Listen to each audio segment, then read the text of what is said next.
Does your dog bark a lot? Let's be honest, barking is what dogs do.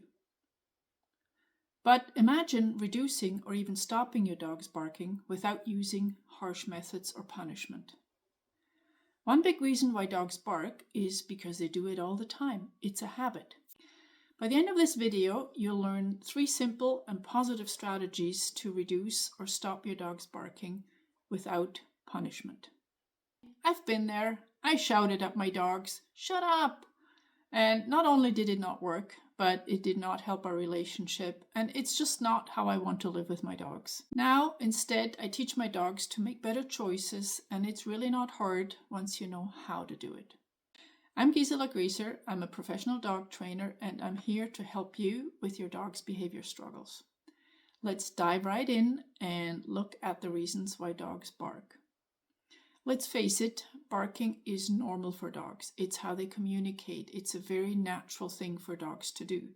But quite often it's inconvenient. There's a variety of reasons why dogs bark. One of the most common is what I call the intruder alert. This is the delivery guy, the person walking up to the door, whoever it is. Our dogs need to let us know that, hey, there's somebody coming. It could also be out of anxiety, fear, defensiveness. Some dogs bark when they play. Some dogs have been trained or bred to bark during certain activities of their work. For example, livestock guardian dogs. If you have a Pyrenees or one of those breeds, they are likely to bark at night because this is when they work and protect their flocks. Some search dogs are required to bark when they find their whatever it is they're looking for. And so there can be a variety of reasons why they bark. So you want to ask yourself, what is your dog's emotional state when they bark? Are they calm or are they excited? The truth is, calm dogs don't bark very much. I use 3 strategies to reduce barking. Number 1 is redirecting to a calm activity. And for that, I use what I call a boundary games.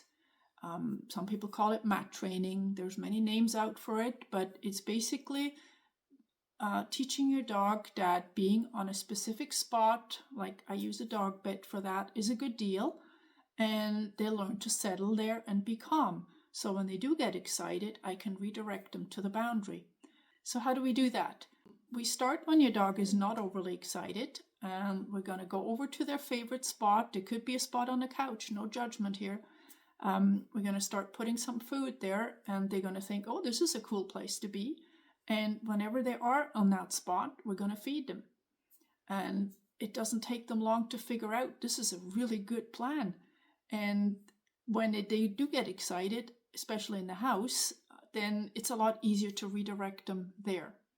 This boundary games is actually the first thing my puppies learn, and I can easily redirect any inappropriate behavior such as zoomies or chewing on furniture, all that kind of stuff. I can redirect that to a boundary, and I'll post a link for Davy's first boundary game session in the comments so you can see how this gets started, like the really, really very first session.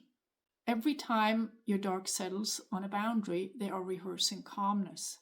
So why is rehearsal so important?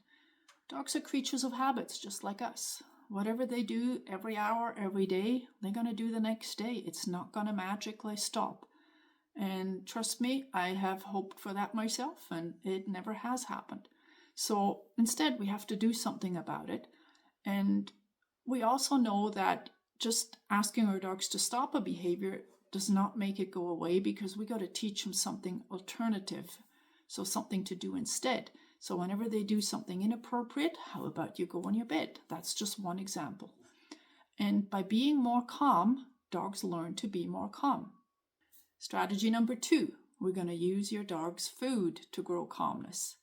So instead of putting all your dog's food in a bowl, how about we invest it in boundary games as we talked before?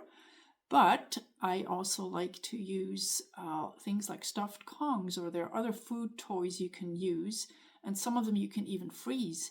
So if you have those ready to give to your dog when exciting things happening, like for example visitors are coming You have one of those stuffed food toys ready, and it gives your dog something to do, which is a lot easier for them to understand than just kind of don't do anything, be calm.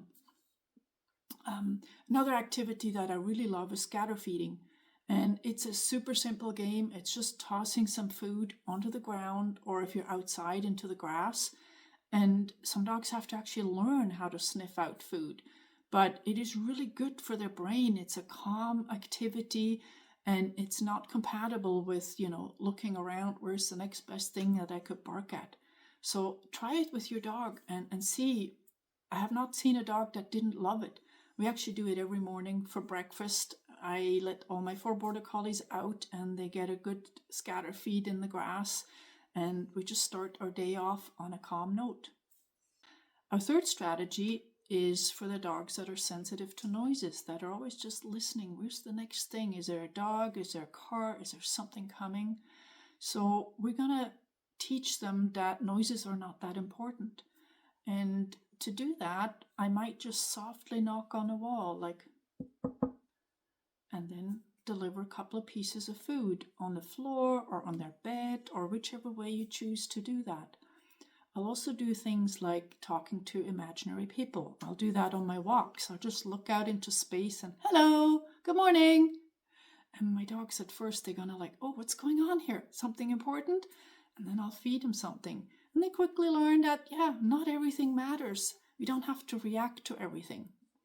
So these are just a few steps to get you started on growing some calmness with your dogs. By the way, that last step, we can also use this in teaching a dog a different response to the doorbell. And I think there's another video for that coming. I got my work cut out. So let's recap. 1, stay calm. If you get excited, your dog's going to be more excited. 2, limit rehearsal. Don't let your dog bark out the window. Block those windows. Do whatever it takes so your dog are not rehearsing unwanted behaviors all the time. And number 3, teach some alternate behaviors. The boundary, scatter feeding, you might have other ideas, but it's not a quick fix, so this is not going to change tomorrow, but I promise you, if you stick with this for a couple of weeks, things will get better, and your relationship with your dog remains positive. I would love to hear from you how things are going, so drop me a line in the comments, and if you have any questions, I'm always here for you. Thanks so much for watching.